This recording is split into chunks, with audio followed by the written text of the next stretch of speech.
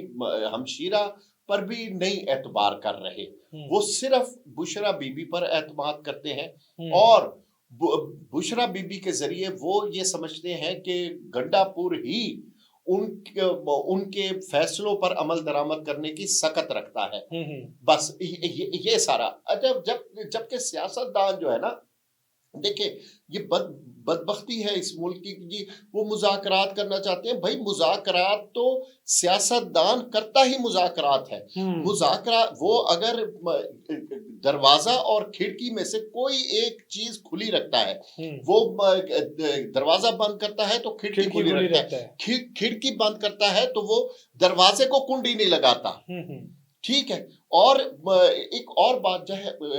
یاد رکھنی چاہیے، جو سیاست دان ہے وہ ایڈوانس اور ریٹریٹ پر بڑا اس کا فوکس ہوتا ہے کہ میں نے کس حد تک جانا ہے آگے، اور پھر میں نے تھوڑا سا، کیونکہ سیانے یہی کہتے ہیں کہ لمبی چھلانگ لگانے کے لیے پیچھے ہٹنا پڑتا ہے، جسے پیچھے ہٹنے کی تمیز نہیں ہے وہ آگے کیسے بڑھ سکتا ہے۔ مصیبت یہ ہے کہ ہمارے جو سیاستدان ہیں، پاکستان کی سب سے بڑی پارٹی ہے اس وقت پی ٹی آئی، اور لوگوں میں مقبول ہے، لیکن ایک بات ذہن میں رکھیے گا، یہ ووٹروں کی پارٹی ہے، اس میں ووٹر پالیٹکس زیادہ ہے، اس میں جو پاور پالیٹکس ہے، سٹریٹ پار ہے، ان کے پاس نہیں ہے، ان سے زیادہ سٹریٹ پار جو ہے نا وہ جماعت اسلامی میں ہے۔ اچھا سر، آپ نے ابھی بات کی کہ مذاکرات جو ہیں وہ سیاستدان کرتا ہی مذاکرات ہے، لیکن ہم نے دیکھا کہ عمران خان صاحب جو ہے وہ سیاستدانوں سے مذاکرات نہیں کرنا چاہتے، جن کی جانب وہ اشارہ کرتے ہیں ان کی جانب سے ان کو باقاعدہ طور پہ واضح طور پہ یہ کہہ دیا گیا ہے کہ ہم جو ہے وہ سیاست سے دور ہیں، آپ مذاکرات کریں، حکومت سے کریں، سیاسی لوگوں سے کریں، ہمارا کوئی عمل دخل نہیں ہے۔ اب کس سے مذاکرات ہوں گے؟ حکومت جو ہے وہ بھی اب کوئی اس طرح سے مذاکرات کے لیے دلچسپی ظاہر نہیں کر رہی، اور عمران خان صاحب یا پارٹی کے رہنما مذاکرات کے لیے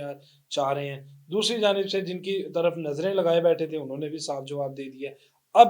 آگے کا لاہ عمل کیا ہوگا؟ کیا مذاکرات ہوں گے تو پھر مشروط ہوں گے کسی بات کو لے کر، یا مطالبات رکھ کے پھر منوائے جائیں گے، یا جو ہے صرف مذاکرات ایک تھوڑی سی برف پگھلانے کے کام آئیں گے؟ دیکھیں مذاکرات، اگر پی ٹی آئی بہت سٹرونگ پوزیشن میں تھی 8 فروری کے بعد، دیکھیں ان سے بلہ بھی لے لیا، ان کو مختلف یعنی انتخابی نشان لے لیا، ہر طرح سے انہیں لیٹ ڈاؤن کیا گیا، عدالت کی طرف سے، انتظامیہ کی طرف سے، پکڑ دھکڑ، دس اینڈ دیٹ، سب کچھ ان کے خلاف ہوا، پھر بھی یہ پاکستان کی سب سے بڑی جماعت بن کر یہ ابھری، اور پاکستان میں سب سے زیادہ اس نے ووٹ لیے، ٹھیک ہے، 8 فروری کے انتخابات میں۔ اس وقت پارٹی بہت مستحکم اور مضبوط پوزیشن میں تھی، ٹھیک ہے، اس وقت یہ لے سکتے تھے، لیکن انہوں نے اپنی جو طاقت ہے ان کو فضول جو ہے نا اس میں کاموں میں، ایکٹیویٹی میں، احتجاجوں میں، لانگ مارچوں میں، اس میں یہ صرف کر دیا، اپنی طاقت کو جو ہے انہوں نے ضائع کر دیا۔ اب ان کے پاس دینے کے لیے کچھ نہیں ہے۔ اب وہ دیکھیں 24 نومبر کی آخری کال، سر پہ کفن، ہمارے جنازے پڑھ لینا، فلاں کر لینا، دین کر لینا، کچھ بھی نہیں ہوا، ٹھیک ہے، وہی حکومت بیٹھی ہے، وہی سب کچھ ہو رہا ہے۔ اب کس پوزیشن میں ہے وہ؟ اب یہ جہاں تک یہ بات ہے جی سول ڈس اوبیڈینس، وہ بھی ٹائم گزر چکا ہے، 14 نومبر کے بعد دیکھیں انہوں نے کہا تھا کہ 15 دسمبر کو ہم اعلان کریں گے، جس وقت اب تک یہ نہیں ہوا، ٹھیک ہے، اگر یہ ہو بھی گیا، ٹھیک ہے، تو یہ میرے سے آج لکھوا لے کہ یہ ناکام ہوگا، اور اس میں اگر یہ ناکام اس میں کرنا ہے اسے، تو اس میں ہماری انٹیلیجنس ایجنسیاں اور ایف آئی اے، کیونکہ وہ لوگ ایکٹیو ہوں، اور کیونکہ ایف اے ٹی ایف کے حوالے سے ہم نے بہت سی شرائط پر عمل درآمد کیا ہے، اگر ہنڈی کے ذریعے یہ بھیجتے ہیں، ٹھیک ہے، تو اس سے ایف اے ٹی ایف کے حوالے سے ہم پھر ریڈار پر آ جائیں گے، تو ہمیں ہمارے ایف آئی اے کو اور کسے نہیں پتا کہ ہنڈی کا کاروبار کون کرتے ہیں، آپ پکڑے انہیں جو ہنڈی کا کاروبار کرتے ہیں، اور انہیں جب آپ گرفت میں لائیں گے تو یہ لوگ بینکنگ چینل کے ذریعے ہی آپ کو پیسے ریمیٹنسز بالکل ایسے بھیجیں گے. تو اس سے یہ ہے کہ پاکستان کو کوئی مالی مشکلات کا سامنا نہیں کرنا پڑتا. لیکن آخر میں پھر وہی میں کہوں گا کہ ہمارے اداروں کو بہت زیادہ ویجیلنٹ ہونا پڑے گا. ہنڈی کے کاروبار پر اس طرح نظر رکھنی ہوگی کہ ان میں سے ایک شخص بھی $1 بھی ہنڈی کے ذریعے نہ لے کے آ سکے، نہ بھجوا سکے. بہت شکریہ سر، آپ نے ٹائم دیا، اور یہی پیغام اور اس کے ساتھ اجازت چاہیں گے کہ آپ جو ہے وہ سیاسی دشمنی جو ہے اس کو نبھائیں. سیاست میں جو ہے وہ آپ کی جو ہے وہ مختلف جگہ پر تنقید اور آپ کے خیالات سے کوئی جو ہے وہ نہیں رکھ سکتے.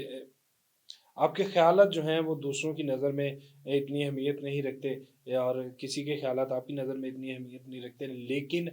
اس طرح سے فیصلہ سازی کریں جس سے پاکستان کے وقار کو، پاکستان کی عزت کو، پاکستان کی سالمیت جو ہے وہ مجروح نہ ہو. اس کے ساتھ ہی ہمیں دیجیے اجازت. اللہ نے کے بعد.